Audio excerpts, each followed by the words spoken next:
This bridge is in the centre of Bristol. It's crossed by hundreds of people every day, but not many of these people actually know what it is called. It is called Perrow's Bridge. It is named after Perrow Jones, an African slave imported to Britain.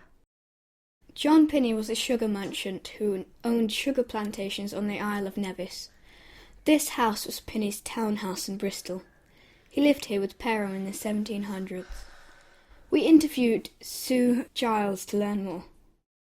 In Nevis he had several plantations which, although they were very run down when he first inherited them, and they were very, they weren't making any money because they just weren't run well.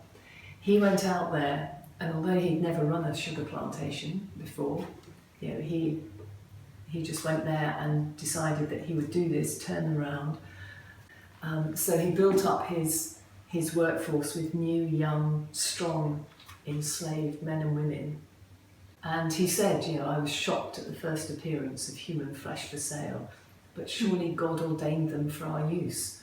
Otherwise he'd have given us some sign, that we shouldn't do this. John Pinney bought Perrow and his two sisters when Perrow was 8. Pinney paid what would today be £5,750 for the 3 children and an adult called Francis. Perrow and his sisters were house slaves at the Mount Travis plantation on the Isle of Nevis.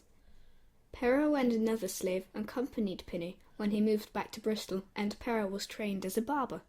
I don't know what Pinney saw in Perrow, but he decided to train him up as a house servant, also trained as a valet, so he was basically John Pinney's manservant. As far as we know, Pinney never gave him his freedom. Yeah. Once he came to England, he was in a very ambiguous position because no one was quite sure whether slavery could exist in England. And it was very hard to know whether they were the property of their owner or free. There's a rumour, apparently, that Perrow was Pinney's illegitimate son. What do you think of the rumour? I think that is a rumour. Pinney was accused by one of his female enslaved workers being the father of one of her children. But I don't know whether Pinney did that. A lot of people did. They could, because after all they owned them. The women could not say no to their owner. So there was an awful lot of sexual contact. It did result often in children. What was Pinney like in comparison to other slave owners? He maybe was kinder. He has written in letters to his plantation managers, I think, after he'd come back to England, you should look after the enslaved because they are the sinews of our plantation. They're the ones doing the work. Mm-hmm. So, we need to look after them. But equally, he was not averse to using the whip and various other forms of punishment when the enslaved did anything wrong.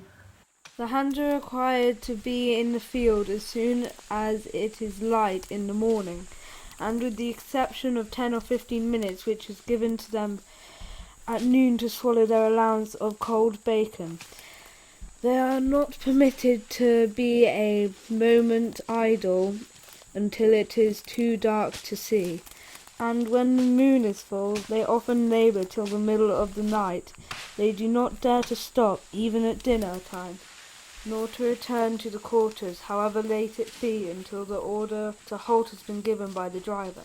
So, maybe he did treat people well, but that's relative to how people thought of the enslaved at the time, Perrow died aged approximately 40 after serving Pinney for 32 years.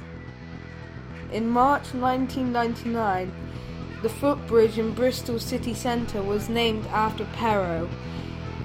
It is a reminder of the slaves that made Bristol rich, if we choose to remember them.